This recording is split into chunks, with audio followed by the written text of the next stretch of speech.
Hey guys, Miles with Hamilton Dog Training, and in this video, I'm going to show you how to use the leash. So the leash is your primary training tool as you're working through this program, as you're training your dog, okay? This is the most important thing. So it's really important that you know how to use it properly because this is a direct line of communication between you and the dog. So let's go ahead and teach you how to use this. So the first thing, what type of leash you should have. So you need a 6-foot leash made of nylon or biothane. All right, nylon or biothane. The reason why I like those materials is because they're easy, they're lightweight. Like this, you can get a thinner biothane one, like the one you see here, and they're nice and easy to manage. Okay, what you don't want is you don't want a leash with flex or give to it. All right, no fancy leashes, no bungee leashes, no leashes with like flex to it when you pull on it. There shouldn't be any give to the leash. No waist leashes, no over the shoulder leashes, no belt leashes, none of that stuff. Just a simple 6-foot nylon or biothane leash. All right, that's it. Another thing, your leash, since it's your direct line of communication between you and the dog, it needs to be simple and uncluttered. All right, so don't have leashes with like 3 handles on them, right? I'm sure you've seen some of these like on Amazon. You got like a handle here, a handle here, a handle here, none of that stuff, all right? Don't tie knots in your leashes. Don't do any of this fancy stuff. Don't have poop bags hanging from them. Don't have a treat bag hanging from your leash. It should be simple and uncluttered.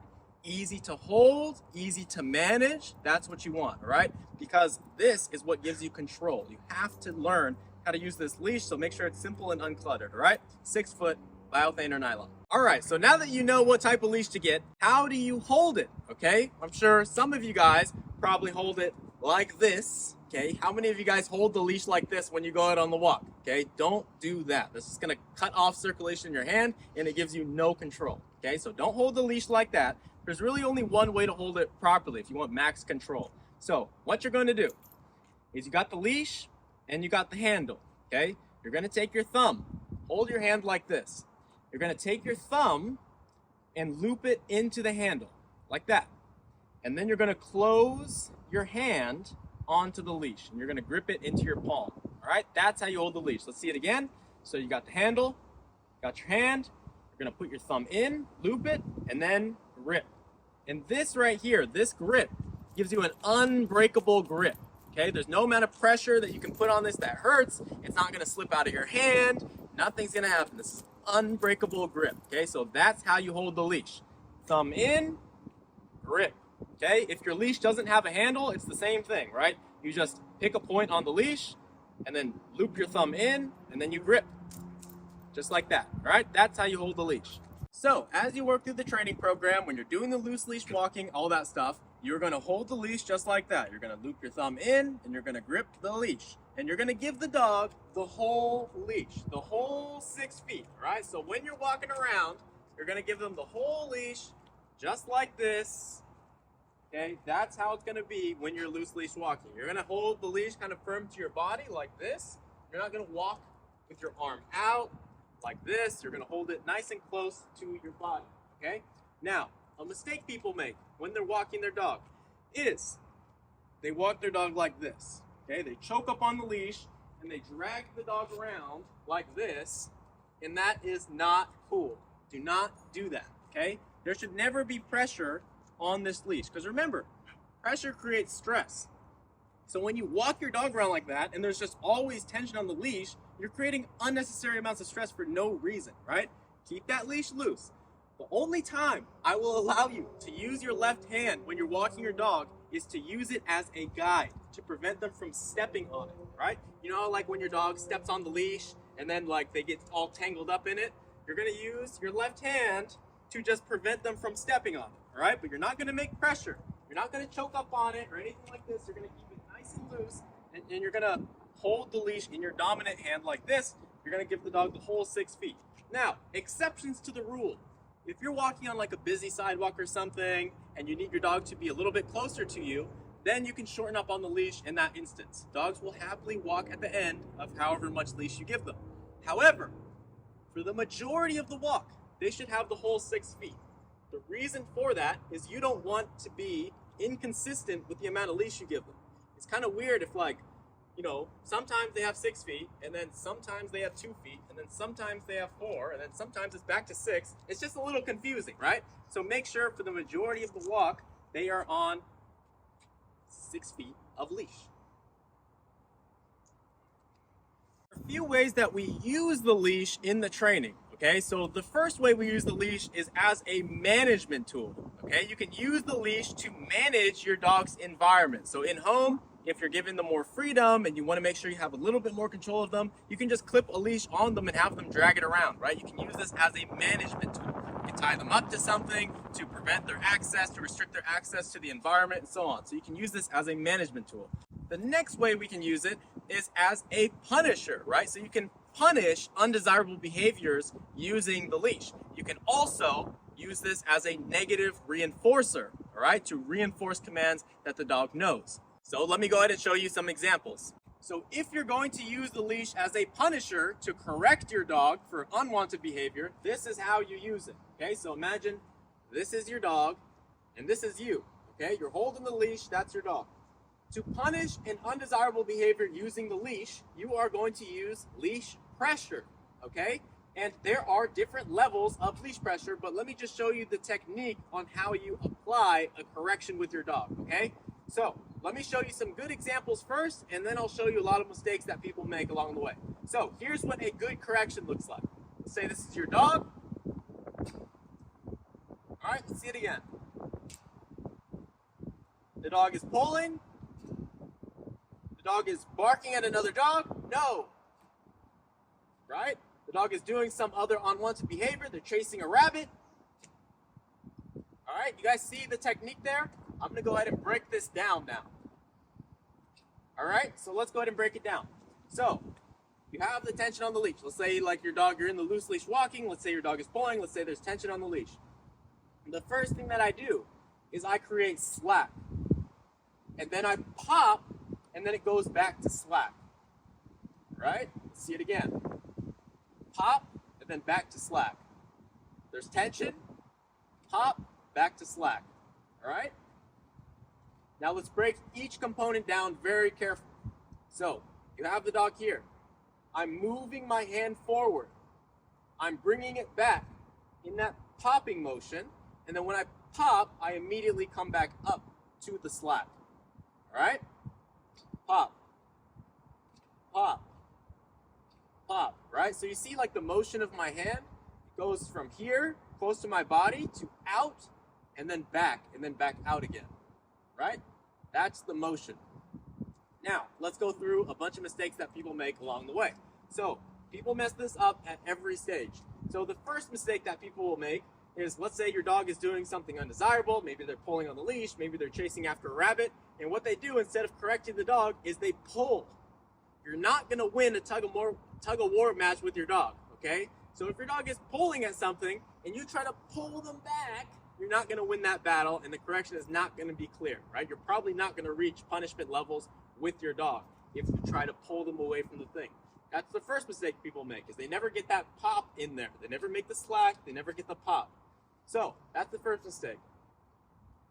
Next one is when they're holding the leash like this. So the dog is pulling towards something and the leash is way out here. Their hand is way out here. What happens when your hand is way out here? You have no leverage, right? So now if I try to pop, right?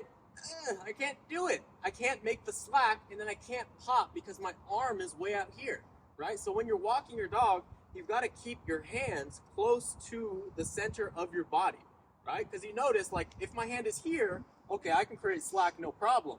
And then I can pop with max leverage, right? So make sure you keep your hands close to the center of your body. Sometimes people will like accommodate their dog, right? So the dog will be pulling towards something and then they're walking up the street like this. And they're chasing after the dog with their hand way up here, okay? So make sure your hands are kept to the center of your body. That way you have that leverage, all right? So that's the second thing. Next thing is when they create the slack, they can do that, right? Because their hands are kept to the body, they create the slack, but the popping motion is wrong. So instead of popping back like this, see this motion here, right? Instead of this, they do this. And they pop up and down, right? And then what you do is you correct air, okay? You go to correct your dog, and then it's this. It's this whole thing, right? It's like you're not even touching, you're not even activating anything. You're literally just correcting air, okay? So when you correct your dog, it's got to be slack and then pop back like that, okay? Not like this. All right? Next up, the next big mistake is people will get the components down. Okay, I got to keep it close to my body. I create the slack. I pop back. But here's the mistake they make. They pop back and they maintain the pressure. They keep the pressure on. And what this does is it creates an unnecessary amount of stress for the dog because you maintain the pressure, right? You just made the pop and now you keep all this stress, all this tension on the leash, right? What you do is when you pop, you've got to go back to slack to allow the dog to make another choice, right? Dog is pulling, pop, and then back to slack. Pop, back to slack, right? So if you need to practice this, you can tie your leash out on a bench like this and get the technique down, okay? You'll know you did it right when you can correct, you can punish the behavior, pop, pop, pop, pop, pop, again and again and again and again. Okay, if you can't do that, if you can't do back to back to back to back, you're not doing it right, right? So this is how you do it. Break down again. Leash close to the body. Hand forward. Momentary amounts of slack in the leash. Pop back, then back to slack, okay?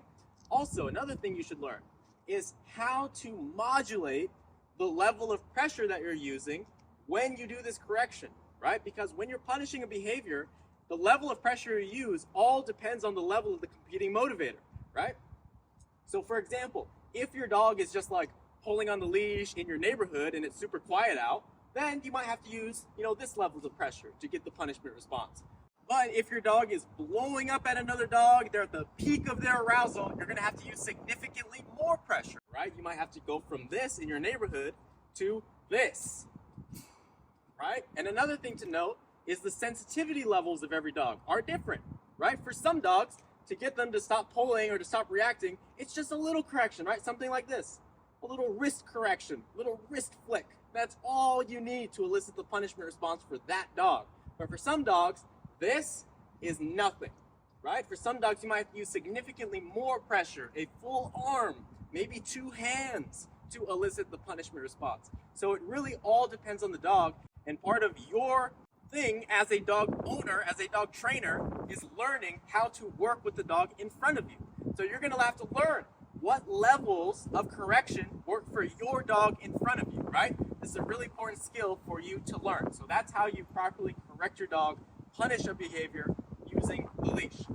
So the next way to use the leash is to negatively reinforce behaviors that the dog knows, right? So for example, what negative reinforcement is in the form of leash pressure is you make leash pressure and the pressure is there, and then once the dog hits the desired position or the desired behavior, then the pressure goes away, right? So it's discomfort to comfort is essentially all negative reinforcement is in leash pressure. So let me show you some examples. If I have Orbit here, and let's say I make pressure up, good, and then I release the pressure. So we've taught Orbit, and we were going to teach your dog as well, that when they feel pressure up, the behavior response is to sit, and then the pressure goes away, right? So that's how you use negative reinforcement. Let me show you a different position. If I have Orbit here, and I make pressure down, like this, and then I release the pressure, he knows that to release that pressure, to turn it off, he hits that position. Show you again. If I pull down, or let me try not to say the word. Good, right? He knows that to turn off that pressure, he just hits that position and then the pressure goes away, right? And that's it. So let me show you again. Show you another one. Good, just like that, right? Good job, buddy. Okay, all right. So that's all negative reinforcement is in the context of obedience. Let me show you what like a recall might look like or something. So if he's away from me like this, maybe he's like, checking off in the distance, maybe. Let's see. And I go like this. Good, right? I can use that as a negative reinforcer.